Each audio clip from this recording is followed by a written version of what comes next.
The Western Sahara is one of the longest running disputes in the world. It's also one of the least understood. While many may think of it as a case of secession, another example of a territory seeking to break away, nothing could be further from the truth. Instead, it's better understood as a case of thwarted self-determination. In this video, I'm going to examine the origins of the Western Sahara dispute. In doing so, I'll also show how, while we often think of decolonisation as a process leading to independence, occasionally that process was hijacked by countries that saw the departure of a colonial power as the opportunity for a land grab.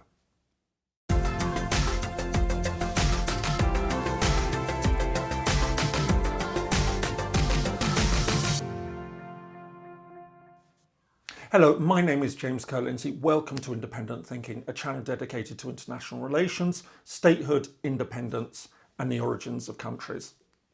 Sitting on the northwest coast of the African continent, Western Sahara covers around 250,000 square kilometres or roughly 100,000 square miles. In terms of size, this makes it a little larger than the United Kingdom. In another timeline, the territory would today be a full member of the United Nations, following a case of successful decolonisation by Spain in the mid-1970s. Instead, it exists in a strange limbo. Although an independent state has been declared, the Sahrawi Arab Democratic Republic, which has been recognised by over 40 countries and has been a full member of the African Union since 1984, the country in fact exists in little more than name only. The government in exile, which is based in neighbouring Algeria, controls a mere third of the territory, an area of sparsely inhabited desert. Meanwhile, the remaining two-thirds of the territory is occupied by Morocco. It claims sovereignty over what it calls its southern provinces, even though this claim is not formally recognised by any other country in the world. So, how did Western Sahara find its path to full independence and sovereignty thwarted and its territory divided and occupied? For our purposes, the story begins in 1884 when Spain seized control of a large swathe of Atlantic coast of Africa, a territory that would eventually become known as Spanish Sahara.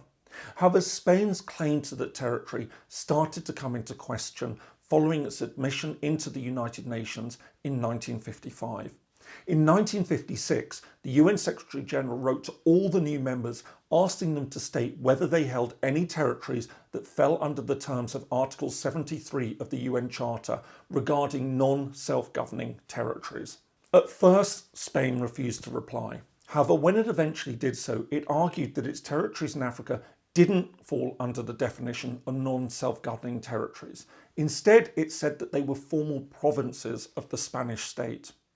Despite this, in the years that followed, pressure grew on Madrid to accept its colonial role in the territories.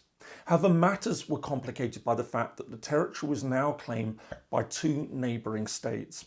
Lying immediately to the north of Spanish Sahara, Morocco, which had become independent from France in 1956, laid claim to the region, arguing that it was part of its historic territory. Meanwhile, Mauritania, lying immediately to the south and east of the Spanish Sahara, and which also became independent from France, this time in 1960, also claimed sovereignty over parts of the territory. This created an obvious tension. While many undoubtedly expected decolonisation as opening the way for possible independence for Spanish Sahara, Morocco and Mauritania saw things very differently. They argued that while UN General Assembly Resolution 1514, the Declaration on the Granting of Independence to Colonial Countries and Peoples, envisaged the option of independence for non-self-governing territories, it also provided for the integration of colonial territories with independent states. To this end, they supported UN calls for decolonisation of Western Sahara and sought to win round other members to their claims to the territory. On the 16th of December 1965, the UN General Assembly passed Resolution 2072, urgently requesting the government of Spain as the administering power to take immediately all necessary measures for the liberation of the territories of Ifni, otherwise known as Spanish Morocco, and Spanish Sahara from colonial domination. This was followed a year later by General Assembly Resolution 2229. which called for Spain to determine, in conformity with the aspirations of the indigenous people of Spanish Sahara and in consultation with the governments of Mauritania and Morocco and any other interested party, the procedures for the holding of a referendum under United Nations auspices with a view to enabling the indigenous population of the territory to exercise freely its right to self-determination. By the early 1970s, Spain's position was increasingly untenable. Not only was it facing pressure to decolonise from the UN, Morocco and Mauritania, in addition, an indigenous liberation movement, the Polisario Front, was established in Western Sahara to secure the territory's independence. In late 1973, UN General Assembly Resolution 2983 called on Spain to withdraw from the territory and, following consultations with Morocco and Mauritania, for a referendum to be held on the territory's future. Seeing the direction things were now going, Madrid agreed to hold a vote in 1975. And over the course of the following year, the Spanish government held consultations with the Moroccan and Mauritanian governments. However, clearly sensing that decolonisation could lead to independence, Morocco and Mauritania now sought to confirm their claim to the territory. In September 1974, the Moroccan government proposed that Morocco and Spain jointly submit the question of the Western Sahara to arbitration of the International Court of Justice. When Spain refused, Morocco and Mauritania took the matter to the UN General Assembly again. On the 13th of December 1974, the General Assembly passed Resolution 3292, requesting an advisory opinion from the International Court of Justice. Specifically, it asked the court two questions. One, was Western Sahara at the time of colonisation by Spain a territory belonging to no one, terra nullius? If the answer to the first question is in the negative, two, what were the legal ties between this territory and the Kingdom of Morocco and the Mauritanian entity? The proceedings got underway in early 1975. On the 16th of October, the court delivered its opinion. First of all, the judges decided that the territory could not be regarded as terra nullius. In accordance with the resolution, the second question was now addressed: how this related to Morocco and Mauritania. On this, the court stated, the materials and information presented to the court show the existence at the time of Spanish colonisation of legal ties of allegiance between the Sultan of Morocco and some of the tribes living in the territory of Western Sahara. They equally show the existence of rights, including some rights relating to the land, which constituted legal ties between the Mauritanian entity as understood by the court and the territory of Western Sahara. However, and crucially, the justices then stated, on the other hand, the court's conclusion is that the materials and information presented to it do not establish any tie of territorial sovereignty between the territory of Western Sahara and the Kingdom of Morocco or the Mauritanian entity. Thus, the court has not found legal ties of such a nature that might affect the application of Resolution 1514 in the decolonisation of Western Sahara and, in particular, of the principle of self-determination through the free and genuine expression of the will of the people of the territory. The advisory opinion was a turning point in the story, as the court had essentially decided that neither Morocco nor Mauritania had a prior legal claim to the territory and that the people should be allowed to decide their own future.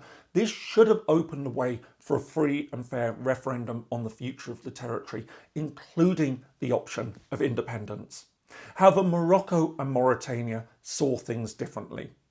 They decided to ignore the advisory opinion, or at least read it incredibly selectively and take matters into their own hands. The very next day, the 17th of October 1975, Morocco called on its citizens to mobilise. 2 weeks later, at the start of November, over 1/3 Moroccans gathered near the border and crossed into Western Sahara, supported by Moroccan troops. Meanwhile, Spain now decided to abandon the territory. On the 14th of November, it signed an agreement, the Madrid Accords, with Morocco and Mauritania that effectively allowed the administration of Western Sahara to be divided between these two countries. On 26th of February 1976, Spain announced its full withdrawal from Spanish Sahara. The next day, Polisario announced the creation of the Sahrawi Arab Democratic Republic. However, the country's hopes of full independence had been thwarted. By this stage, Morocco was in control of the northern two-thirds of the country and Mauritania the southern third. For its part, Polisario was forced to set up its government in exile in neighbouring Algeria, which shares a short border with Western Sahara. Although Mauritania withdrew from Western Sahara just 3 years later in 1979, over 4 decades later, Morocco still retains effective control over the majority of Western Sahara. In doing so, it continues to deny the people of Western Sahara a right to freely and fairly determine their own future, including the option of independence. We have a tendency to think of decolonisation as a process leading to independence. However, this was not always the case. Occasionally, countries would see the departure of a colonial power as a chance to take control of territories that they regarded as rightfully theirs, thereby denying the inhabitants of their right of self-determination.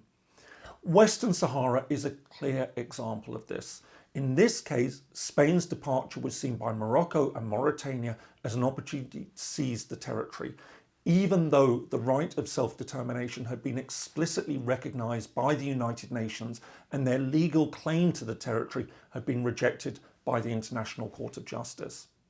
For this reason, the case of Western Sahara should be understood as a case of denied self-determination. It also explains why, even to this day, Western Sahara is often called Africa's last colony. Needless to say, I'll be returning to Western Sahara in future videos, so don't forget to subscribe and turn on the notification. In the meantime, here are some other videos that you might find interesting, and don't forget to like, share and subscribe. It really helps the channel to grow. Thanks so much for watching, and see you in the next video.